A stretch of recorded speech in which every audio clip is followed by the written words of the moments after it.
Assalamualaikum warahmatullahi wabarakatuh. Perkenalkan, nama saya Ramdan Isdanunawan, NIM 1907871 dari Pendidikan Teknik Mesin B, Fakultas Pendidikan Teknologi dan Kejuruan Universitas Pendidikan Indonesia.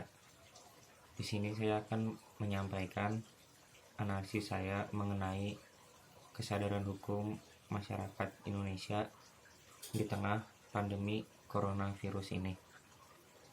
Untuk memenuhi tugas mata kuliah pendidikan kewarganegaraan oleh Pak Sriono. Menurut saya, kesadaran hukum masyarakat Indonesia mengenai social distancing ini belum sepenuhnya terpenuhi atau dipahami secara baik oleh masyarakat sebagai strategi pencegahan penyebaran COVID-19. Karena sekalipun COVID-19 sangat meresahkan masyarakat terkait dengan kesehatan dan keselamatan diri, namun ikatan relasi sosial masih lebih kuat dalam perspektif masyarakat, di mana penggunaan istilah social distancing ini menjadi dilema dalam penerapannya. Pertama, masyarakat kesulitan menjalankan social distancing karena kebiasaan dalam kebersamaan, kerjasama, solidaritas, dan sejenisnya sebagai bentuk dari interaksi sosial.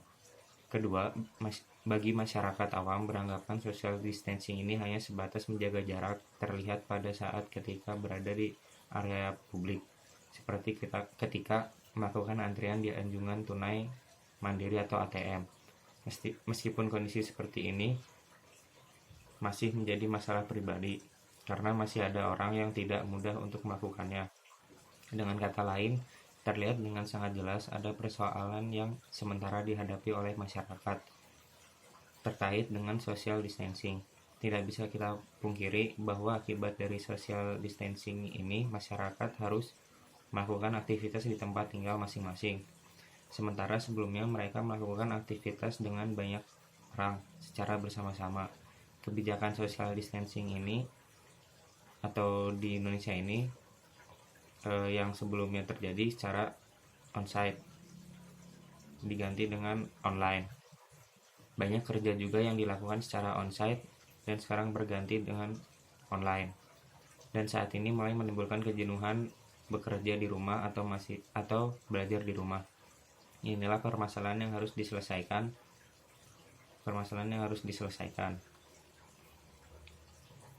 Dicari solusinya untuk mencegah penyebaran COVID-19 lebih efektif, apalagi imbauan untuk tidak mudik dari pemerintah menjelang bulan puasa. Sebagian masyarakat terlihat mulai tidak menaatinya. Dengan demikian, kebijakan tentang social distancing ini harus lebih ditekankan pada physical distancing. Akan tetapi, kebijakan physical distancing perlu sosialisasi terus-menerus agar masyarakat memahami secara benar tentang kegunaan kebijakan physical distancing bagi kesehatan bersama masyarakat sebagai hasil dari ikatan relasi sosial yang kuat. Relasi sosial tidak hanya berbentuk kontak langsung semata, tetapi juga bagaimana kehidupan sosial masyarakat berjalan secara stabil. Jelasnya, kelemahan memahami social distancing pada wilayah publik perlu diatasi dengan memperjelas fungsi physical distancing atau social distancing yang sangat diperlukan dalam menangani wabah COVID-19 ini. Dengan demikian, penanggulangan wabah COVID-19 memerlukan pendekatan kultural, dan karenanya peranan para tokoh dan pihak-pihak yang memegang kekuatan kultural atau influencer dalam masyarakat sangat vital.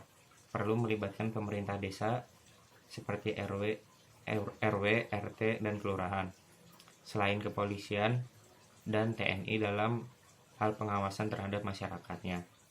Di sisi lain, faktor ekonomi juga merupakan faktor yang tidak dapat diabaikan. Kekhawatiran kehilangan pekerjaan itu menjadi salah satu yang sangat ditakutkan untuk saat ini.